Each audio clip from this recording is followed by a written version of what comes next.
Welcome to the Speak with People podcast, where we believe that healthy communication is the key to unlocking your leadership potential. We are the go-to resource for leaders looking to greatly improve their communication skills, whether it's one-on-one interactions, team settings, public speaking, or digital communication. By improving these skills, leaders can create stronger connections and drive positive change within their organizations. Each and every episode, we sit down with experts from various fields from around the world, just like you're grabbing a coffee with them, to dive into real, practical conversations. Our goal is to help you transform your communication skills so you can lead more effectively, build stronger relationships, and make a lasting impact. So go grab your favorite drink, settle in, and let's learn together.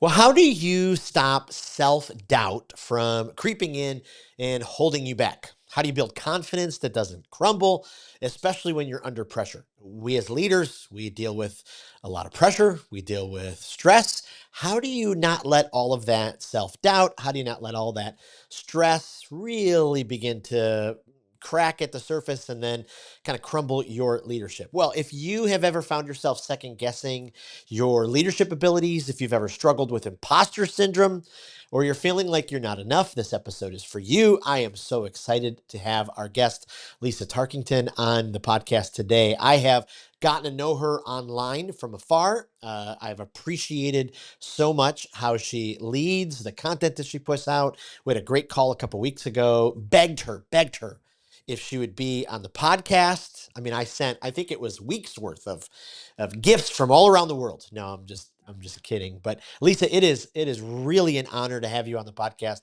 Love your leadership, love what you do, and you live close to my old neck of the woods, so it's always great to catch up. Welcome to the Speak with People podcast. Yeah, thank you so much. And yeah, I really got my arm twisted to be on this podcast, so hopefully I do this justice. No, I'm kidding. Honored to be here, guys. Well, before we jump into, some things that all leaders are dealing with, probably at some point in their leadership, why don't you just take us a little bit into your story, who you are, what you do, what's kind of gotten you to this place? Yeah. I'll give you guys the cliff notes because, stories can go long. I got lots to say. So I really started my journey when I was at Michigan State University. So go green to anybody that is a Spartan fan. Forgot to ask that one. And I went into communications and PR, right? Like I started out thinking I was going to do broadcasting, and then I went and thought I was just going to do writing and help people. And I ended up working in a corporate world. Loved my job. Like I got to travel all over. I got to spend a lot of time with H&S and marketing and sales and a variety of different things doing public affairs.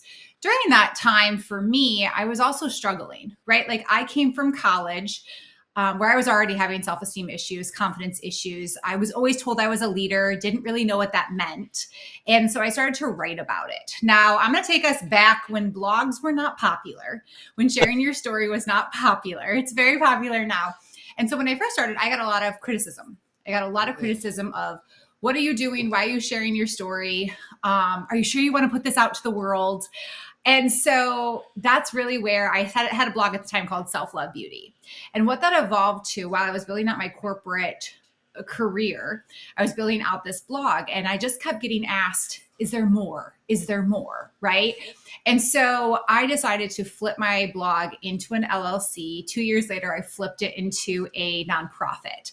And during that time, I just, must have been like the 26-year-old. I'm just going to say I was 26 at the time, midlife crisis, just figuring it all out. If I'm being completely honest, felt like I needed to grow in so many ways. And so flip side, I left my corporate career in 2019, started a nonprofit full-time, took the leap, worked many jobs to pay the bills while I was building it, went back to get my coaching certification. And then I really found my passion for keynote speaking and coaching.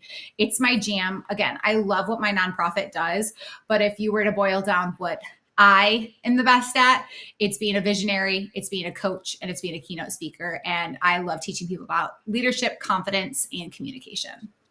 Wow, boy, I love it. I love going back in time too, because isn't it funny when people were asking you, are you sure you want to put that in the world? Fast forward to 2025. I mean, for a lot of people, we put everything. It's crazy. Yeah, imagine us. I was thinking the other day, I'm a little bit on the older side. So 93, 92, I'm a high school senior. And if I could go back and tell, high school Jason, senior Jason, someday people will post what they eat online. Like everything will go online. We just wouldn't believe it. There's no way we would I believe it. know, it's crazy. And now, if I don't share my story, people would probably think, what's wrong with you? Yeah, what's wrong? Right? Where did you Because, go? Yeah. yeah, exactly. Yeah, it's just it's just so crazy how the world has come. And I was listening to Rory Vaden talk about this the other day, and just the kind of the digital branding that happens, and how some people push, some leaders specifically push against it so hard. I don't want to share about this, and I don't want too many personal details. But Rory just says you're building digital trust because you're allowing people in. Now you get to pick what level you'll allow them in, Yeah. but yeah, just absolutely amazing.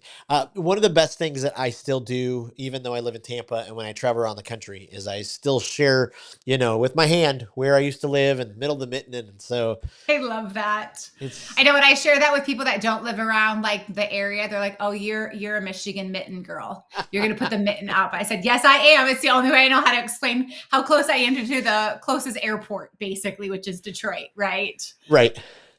Yeah, it's so funny. Now that I fly a ton, I'm 40 minutes from Tampa's airport, and I used to be 2.5 hours, right? When I was in Mount Yeah. Pleasant, Detroit, and it was like I complained so much. Now I have to remind myself, okay, it's only 40 minutes. Exactly. I love that. I would love Yeah. that. Yeah, it would be incredible. So leaders, I mean, we go through the ups and Yeah. the downs. We're, the highest of highs and then the lowest of lows. Throughout the whole process, self-doubt creeps in. How do we get to a place where we either live in a certain way or put boundaries in place, or, figure it out so it doesn't attack us so much, or if that's even possible? Yeah, that's a really great question. So for me, I love talking about self-doubt so much because what I think we don't do enough is talk about that's a pain point for people, right? Mm, Like that's a struggle that all of us have. We all have moments of self-doubt. We all have moments of do they like me? And all of it's mainly sometimes the external piece of it, but self-doubt has self in front of it for a reason. And so what we have to do is work on ourselves. And what that means to me is what are you doing to help yourself overcome that self doubt about a specific area? What I like to tell people is you might not have self doubt in certain areas of your life, and you might be flying and just confident and just rocking it. How do you pull there? How do you pull what you're doing there and pull it into the areas that you're not thriving in? I mean, we didn't just all wake up one day with confidence, right? So we grew in those areas. And so like, how do we use that in the next area that we're struggling in? Because for me, there's many moments where I've had self-doubt, but I have to pull from past experiences to tell myself like, hey, I've done this before. I can do it wow. again, right? A lot of conversations with myself and then also support. Support's key. And so is continuous learning. Wow. Wow. Do you think, kind of a blanket statement, we as all leaders sometimes struggle with confidence issues? Do you think there are some born that just they have just buckets of confidence and they never, the self doubt creeps in, or at some Mm. level, does it hit us all?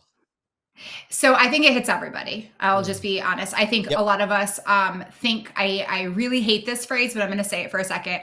I hate when people say just fake it till you make it. We all have it in Mm. us to grow. We just aren't believing in ourselves. You don't have to fake it. You already have it. It's just believing that you do. And so I think when people say like, did you just? Some people are just born with that confidence. I think what it is people are born with that skill set and that talent that comes easily to them. Uh, So, like, if you were to compare me and my husband, don't put him on a stage, put me on a stage. yep. If you were trying to build a motor, do not put me there. Put my husband there. Right. And so, right Yep. then, you can just see we are very different, but it has come very natural to both of us. Now, we work on it, obviously. So, I would say that when people think that, it's sometimes we just have our natural skill sets. And confidence for me is all about your skills and your talents and how you're continuously evolving in those.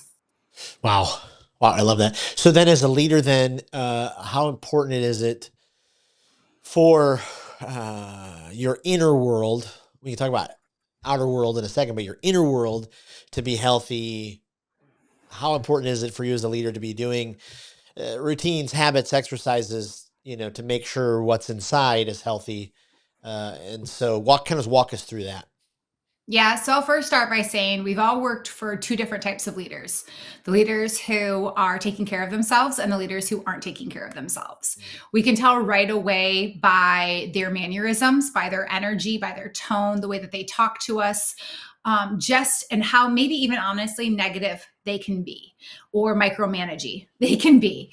And so those who have done the work are usually the ones that are trying to empower you, looking to delegate, looking to, bring that positivity to the world.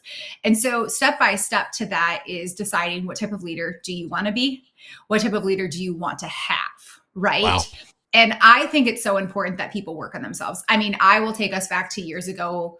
Gosh, it's been forever. But like when I went through burnout, exhaustion, was not a good leader. And it wasn't that I didn't have the tools. It wasn't that I didn't have the skills. I was not relying on them.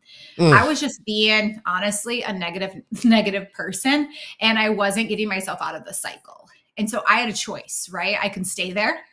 I can continue down this vicious cycle and never meet my goals, my dreams, or help people, or I make a change. And so that's when, like, for me personally, I made the change. And I think a lot of leaders could make those changes as well. Yeah, absolutely. Do you, from your corporate experience, as you kind of surveyed around, it's just kind of, guesstimates, but what percentage of, do you think, the people that, worked in your company day to day were dealing with some of these self-doubt, confidence issues?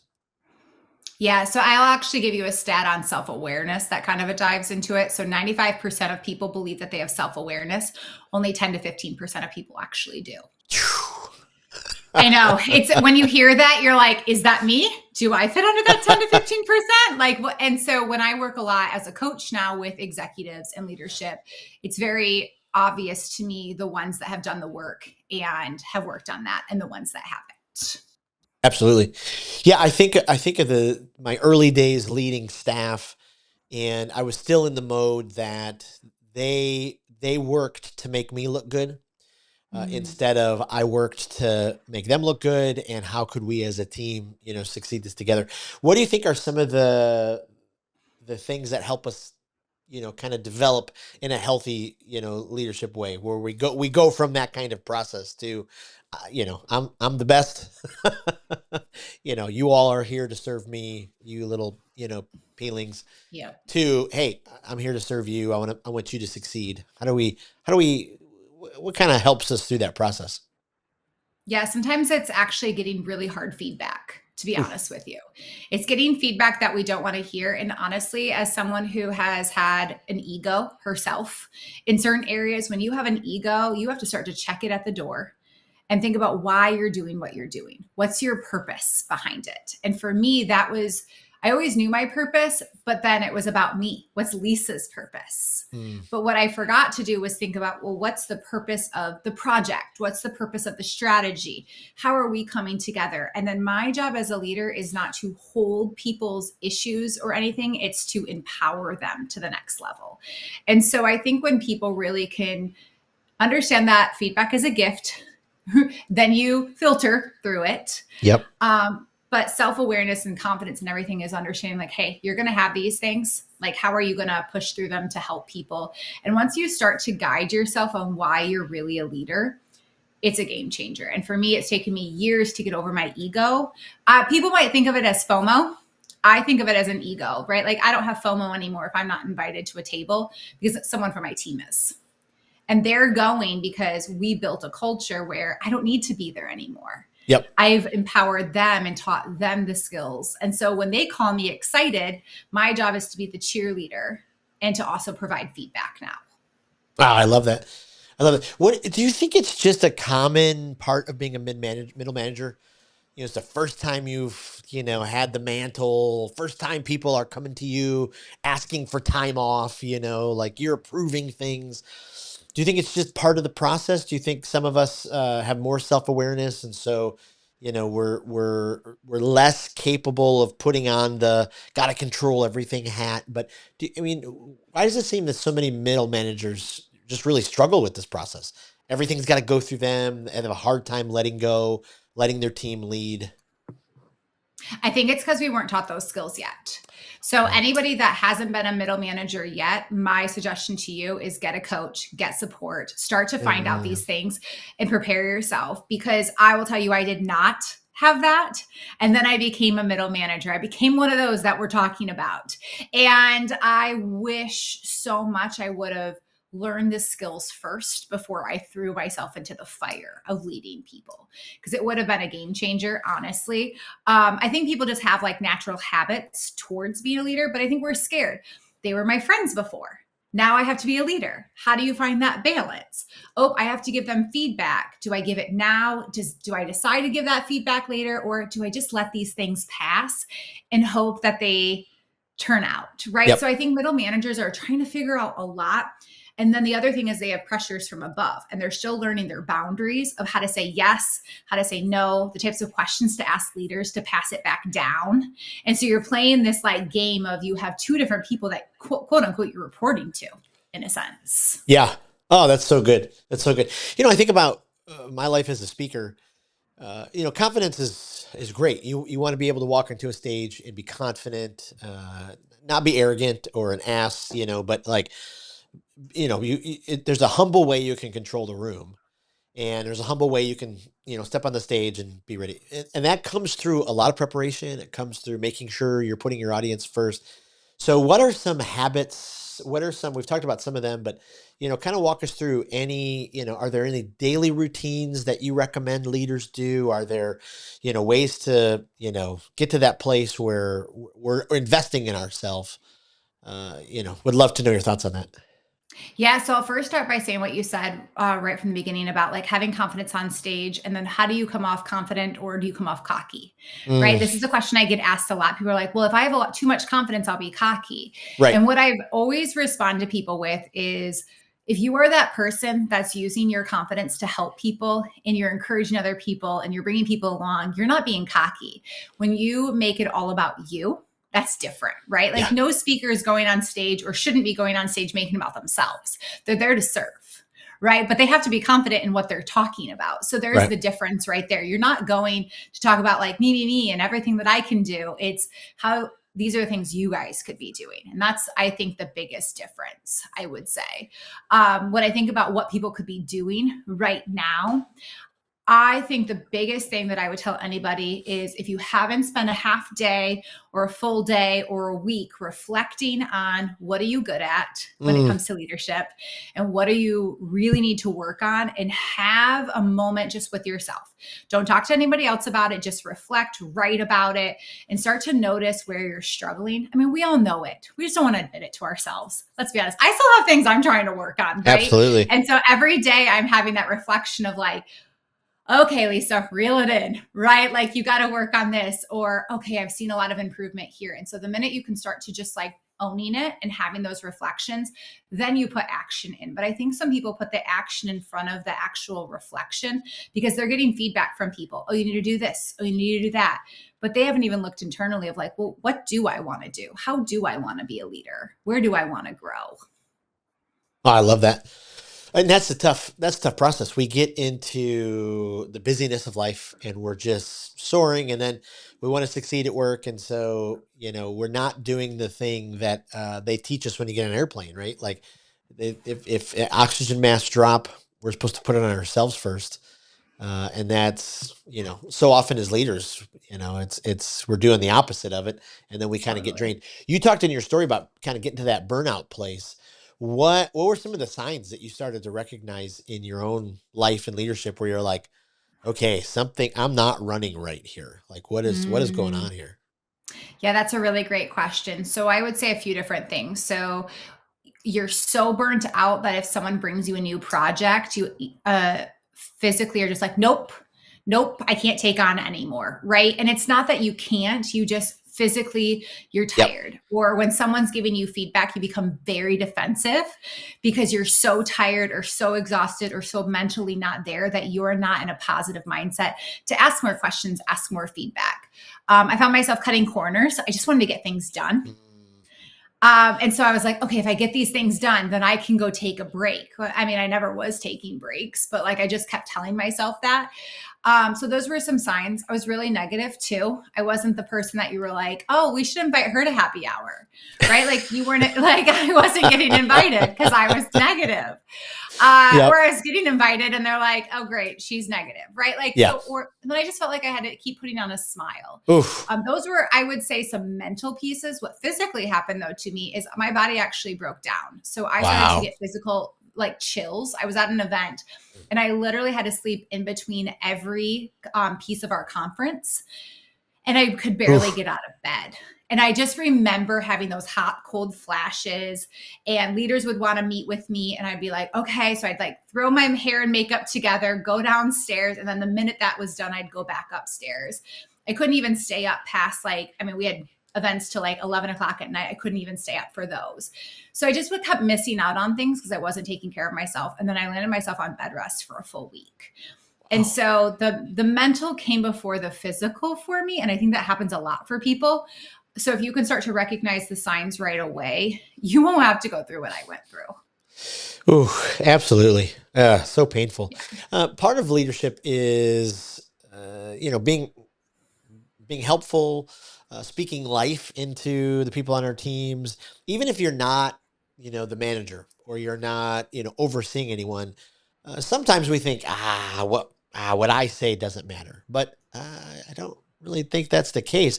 Walk us through, like, if you're not in charge technically on the org chart, how can you still be the one to, help boost other people's confidence with your words, speak life into them, those kind of things.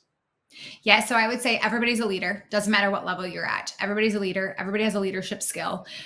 It's just we think of leaderships as the people that have a certain title within our organization. I obviously they're a big leader, but they're just not one of them. And I think one thing that I always tell people is we as a society love validation. We love affirmations. We want to know we're doing a good job, right? Like that's just part of life. I still love my validation. After a keynote, I'm like, did I do okay? Right? Like I still need those sometimes. But I think what I have noticed is when we tell someone they did a good job, be specific.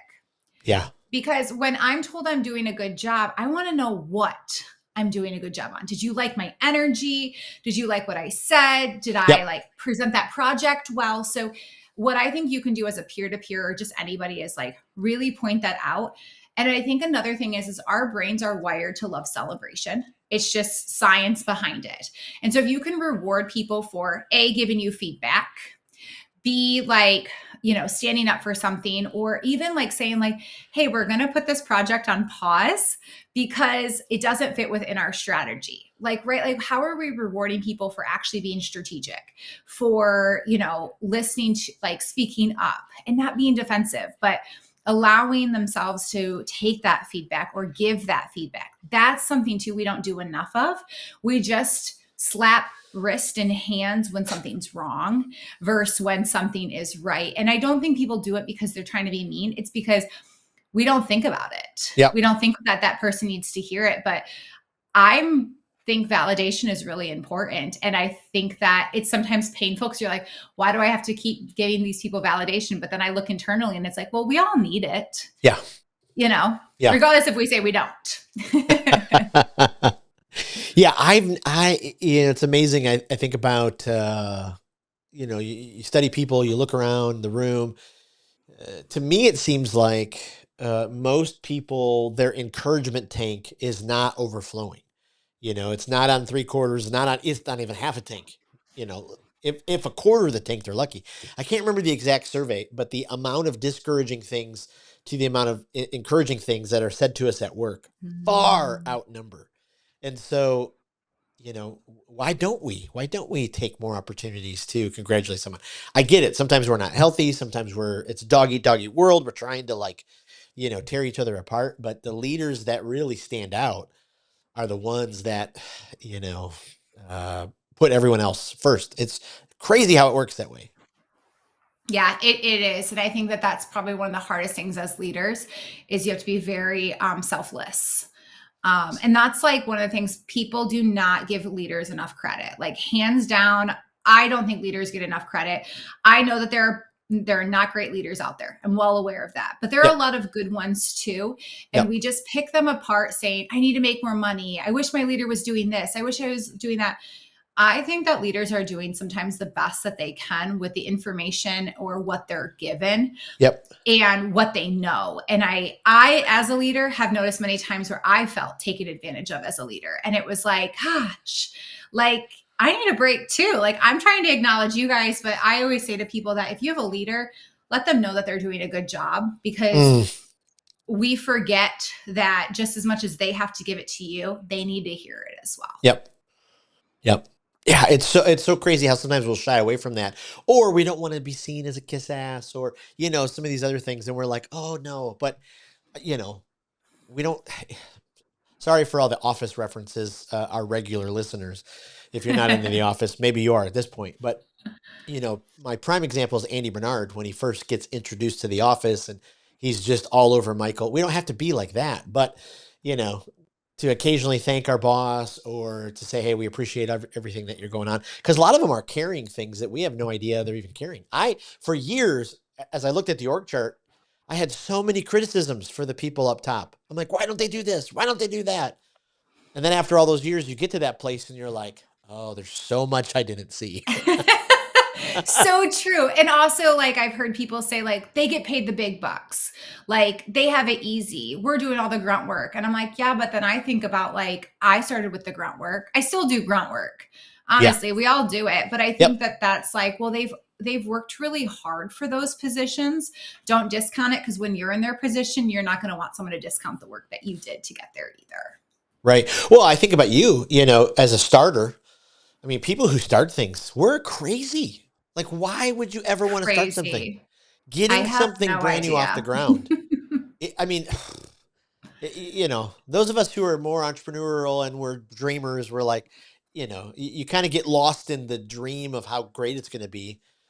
And people tell you, this could be the hardest thing you ever do in your life. And you're like, yeah, but it's going to be the best thing. And then you get in and you're like, oh, wow, this is a lot. This is heavy. Feel that to my core as you were talking. And there's so many high moments, right? Yes. There's so many high moments. Yes. You're like, this is why I do what I do. And then you have the low and you're like, what did I get myself into? Right. And I will tell anybody, as an entrepreneur, you get more feedback than I've ever gotten my entire life. Yeah. Like I would go back to corporate any day to just I got feedback once a year. Right. Yeah. I get it literally weekly now, good and bad. Yeah. If you're the personality type who, on the DISC test, the SC, and you just want that paycheck every 2 weeks, it doesn't matter what happens. It's just coming. Don't pick this life. Yeah. I'm a D, so therefore I picked this life. That's for sure. Yes, and I'm the I, and so I'm just like, we can make it happen. And then you get, punched a bunch, and you're like, what did I do? Yes, totally. I can feel that. Earlier, an interview was with an entrepreneur who has a business who helps speakers do their reels, and we went into this fascinating conversation just about prospecting, because everybody who starts something, whether you're a nonprofit, whether you're a for-profit, you have to prospect. Like, there's no ifs and buts about it. You have to continually be calling and reaching out to people and meeting people. How do you, as someone you've done both sides, like you've been in the corporate world, you've raised money as a nonprofit, you've built something. How do you keep the energy to kind of keep that going? Because I love the joke, entrepreneurs are basically unemployed in between bookings, how do you, as a leader, I mean, you built a great nonprofit. How do you keep that momentum going year after year? Yeah, that's a great question. So first off, I'll say that I joke all the time when I was in college, like the people that'd be like, I'm going into sales. I'm like, who would go into sales? Like, why would you ever want that life? And all I do is sell myself, right? Like in so many ways. And so it's so funny because I had this notion of what a salesperson was. And literally my life is sales, right? Like that's what I do. If it's fundraising, finding coaching clients, keynote speaking, the best sales are when they find you, right? You're like, oh, good. It's like, it's finally working. It's finally there. I think what keeps me going is I actually have it on my bracelet on my hand, as well as the word discipline. So one of the things that I'm very, very big on is discipline. It's the only thing that keeps me grounded because I'm a visionary. And as a visionary, you want to do 20 different things all at the same time, and you think you can do it all. Yeah. And so discipline has really taught me like a ton about how do I discipline myself every week for prospecting? What does that look like? How do I teach my team to prospect? How do I hold that accountable? And then we have goals. Like I have to meet my own goals, right? And so discipline has been a key word for me. And it's not only just with prospecting, it's with my confidence, it's with my leadership, it's with personal growth. But I hear all the time people say like the companies and the people that do well are the ones that are like consistent and disciplined. And I remember hearing that and thinking, yeah, duh. But as a visionary, that's really hard to do because you want to build and you want to run to the next thing. Yeah. Well, you have to be consistent first before you can build the next thing. Ooh, wow. That's so good. That is so good. Well, okay, to speak right now, I mean, you've given us so much gold throughout, but the leader who's listening and they're just going, okay, but you don't understand what I've been through. You know, this, I wasn't starting to cry there. Sorry, I had a burp. But I could if you want me to. Yeah, we can go that route. Speak to them for a second. You know, they're struggling with that consistency because they've just been beat up a little bit from life and business. And, you know, what are some of your thoughts to help them kind of keep going? Yeah, I would first say I see you because I've been there. I know what it feels like to be beat up. I feel like that I've had that probably a moment every year where I'm telling my husband, what am I doing? Right. Have those moments. But I think what really keeps me going is you think about why you started. You think about the why, you understand your purpose, and you understand that no one that I've ever respected and looked up to has a story where they were like, well, Lisa, it's been easy. I just made it. Right. Like, I don't know any leader who's told me that. Right. Yes. And then I look at them and I'm like, they did it. They got to the, top of the mountain, or they're almost to the top of it. I want to join them. Yep. And so I'm going to have to go through this. And I always say too, take a moment to step back for a second if you're feeling that way. Because for me, I just allowed burnout to take over. And when I was a leader and saying to people, you don't understand, I have so many priorities. And I remember leaders saying to me like, well, what's your top priority? Lisa, you need to take a break. I can't take a break. I told myself every limiting belief in the world. And now, because I've overcome all of the headspace that allowed me to think these things, I'm a way better leader. Now, I still have my moments, right? Like, how am I going to get through this and all of this? But they're only 24 hours versus 6 months at a time. Yeah. And so I would say to that leader, like, check yourself a little bit, take a moment to reflect. It's okay to slow down because we have to slow down to go fast. Oh, I love it. So powerful. Someone asked me yesterday, one of the guests, why did you start the podcast? And really is one of it was, especially my early years in leadership, I perceived I had this modeling of leading at people. My leaders led out of fear. They led out of control. They talked down to people. They, it's just that like chop, chop, chop, chop, chop. And somebody handed me, when I worked on an MBA, they handed me Primal Leadership by Daniel Goleman. And it was like, what just happened? Like leadership doesn't have to be out of fear. It can actually be out of trust and collaboration. And so that's one of the reasons, hopefully these conversations with tremendous, brilliant leaders like yourself, we're able to transform or at least spark something in people going, wait a minute, I don't have to lead that way. Any, last thoughts to our listeners, as they're walking in confidence, overcoming self-doubt? Yeah, what I would say is I'm going to caveat off of what you just said. So I think a lot of leaders, and I'm going to include myself in this, I struggled with this for a long time. I wanted to build a culture, I wanted to lead with confidence, I wanted to do all those things. I also had goals financially that I had to meet. And so being a leader, you have to balance. And I know it's a balancing act. So I'm speaking to all the leaders out there who have to meet a financial goal, lead a team, and also like lead them without fear, without having fear. And I've done it all. I've led with fear. I've tried to lead where it's okay if we don't, but it did matter. It Yep. really did. And so then I would stress myself out as a leader. So any leader feeling that way, just please know that it's a balancing act. You will get there. It's understanding like, hey, I have to hold people accountable. I have to be respected, but I also have to respect them. And I have to find a balance of what works for them, because I think people can lose confidence very quickly in leadership based off of how we lead. Which is unfortunate, because I think a lot of people are just really trying to do their best. So I Yes. would say to any leader out there who just wants to grow in their confidence or anything like that, is get support. Don't think you have to do it on your own. I would never be the leader I am today without doing the work. Wow. And it didn't start with me just, okay, I know what to do. I had no clue what to do. Yep. And that's why I think this is so powerful for me, and why I have such a passion for it, is because I want people to have the tools, because it's a game changer for your life. Wow. Oh, I love that. Just brilliant.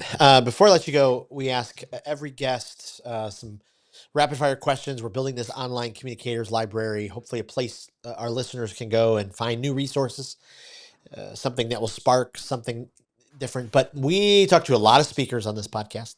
We love speaking.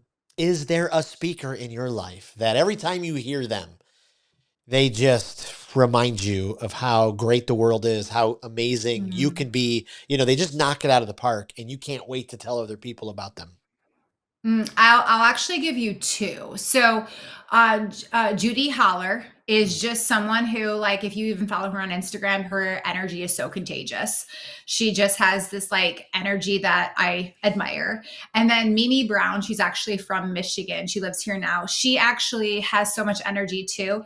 Just powerful thoughts. But I think what I love about her is I've gotten to know her personally, and she helps others. She helps others, and she doesn't just like hold all the gold mines to herself. And so I think that those are two that I very much admire currently, but there's so many amazing speakers out there. I love that.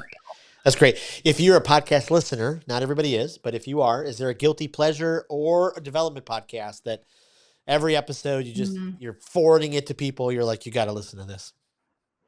There's one called The Diary of the CEO. Yep. I love that one. I love to like just hear people's stories. That one is just really good for me. And then I think the other one is, people have probably heard of her. She has the Gold Digger podcast, Jenna Kutcher, and she teaches all marketing. But I think for me, it's fascinating because as you run a business, I have to do marketing. I have to do funnels. I have to do all of these things. And so it's not something that I know a lot of. And she teaches a lot of those things. Yeah. Yeah, they're great.